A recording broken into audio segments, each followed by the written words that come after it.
What's going on, everybody, and welcome to the Pursuit of Excellence family. Today I'm going to give you 5 tips that'll help you perform better over distance learning. So we understand that this whole thing is just ridiculous. We're learning from home, we're learning on Zoom, on Google Meet. It's ridiculous. So let me give you some points that's going to help you do distance learning right. You may think that you have been doing distance learning right, but I'm going to give you 5 tips that are guaranteed to improve your performance in your distance learning classroom. Here we go. Tip number 1, be prepared. All right. See, when we go to school, we have the opportunity to wake up in the morning, to get in the car or on the bus or walk or whatever have you down to the school. And even if you get there and you don't necessarily want to be there, you had that time to mentally prepare for what the day had to offer, right?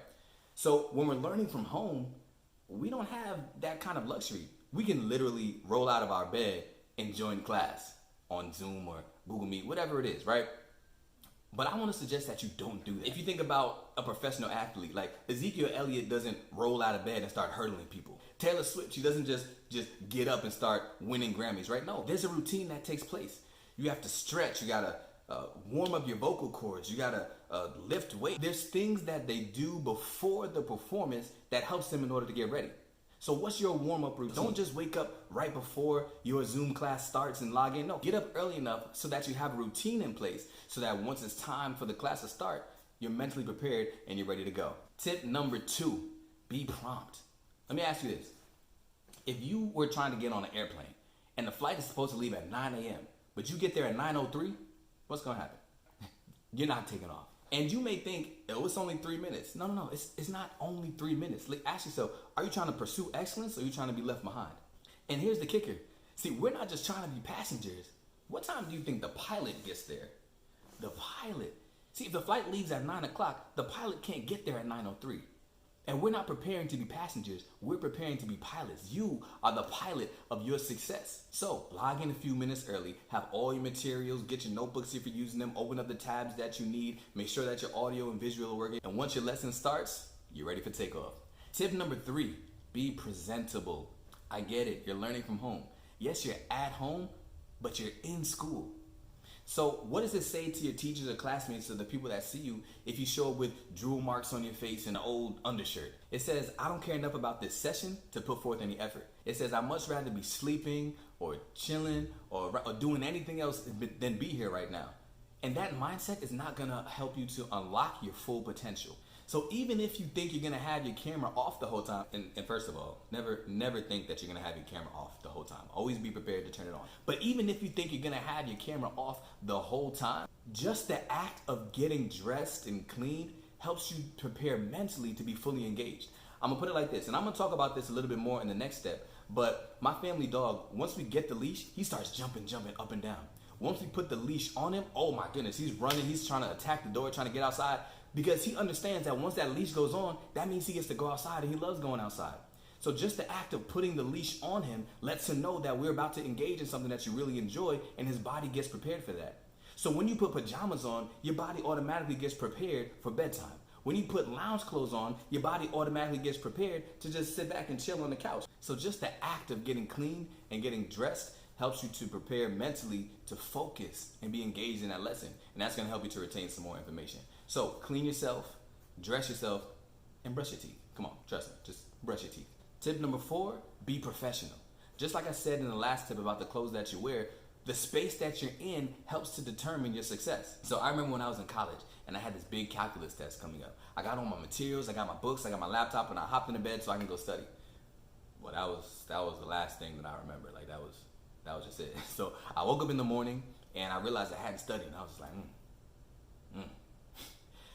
Because once I got into bed, my mind told me it's time to sleep. And that's what happened. And you might be thinking, all right, well, I'm not that bad. I'm not going to get into bed and just can't stay awake. But the fact of the matter is, your environment does dictate your performance. So the tip here is to create a workspace that you only use for schoolwork. That workspace should be clear of clutter. It should be light, bright. It should be distraction-free. And it should be a place where you can go where you're always going to do your schoolwork. Because what this is going to tell your mind and tell your body is that this is where I go to work, and it's going to help you to remain engaged longer and stay focused on that lesson. And since we're talking about distance learning tips for Zoom or Google Meet, make sure that you have a clear background, some nice lighting coming in, and that you're mute when you're not talking. Tip number 5, here we go. Be productive. Look, this is a Zoom class. This is a Google Meet class, not a Netflix series. Like, you didn't just show up to binge Mr. Williams' math class. That's not what happened. You are in class. Be engaged, be productive, be there, take part. See, the way to get the most out of the class and to propel yourself towards success is to actually be engaged in that lesson. So if the teacher says, type in the chat, type in the chat. If the teacher says, take notes on this or type on the screen, take notes. Type on the screen. By being engaged in the lesson and doing what the teacher is asking you to do and interacting and collaborating with one another, that helps you to stay focused on the topic at hand and prevents you from zoning out or thinking about other things. And when you do that, it's going to help you to retain the information much longer than it would if you were to just sit back and just watch. And I'm going to give you a little tip that teachers don't want you to know. Bring it in, all right? Listen.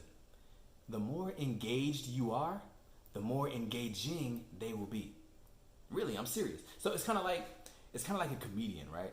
If a comedian is on stage and he's doing his routine and nobody's giving him any feedback, at first he's gonna try to pump everybody up and get everybody, laughing and things like that. But if that's not working and they're not giving him any feedback, he's just gonna wrap it up, say a couple of jokes, doesn't care if they're funny or not, and then he's gonna go.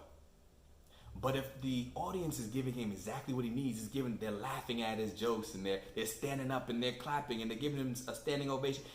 If they're engaged in what the comedian is presenting, then he's gonna feel the energy in the room and he's gonna start dishing jokes and boom and laughing, and it's gonna be a great experience for everybody.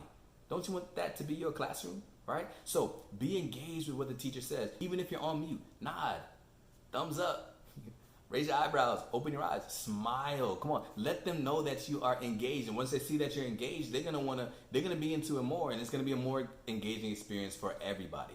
Distance learning is new for teachers too, so encourage them a little bit, all right? So that's it.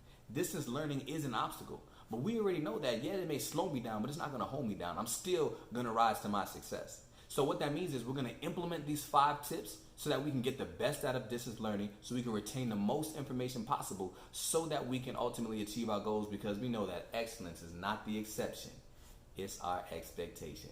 I'll see you next time.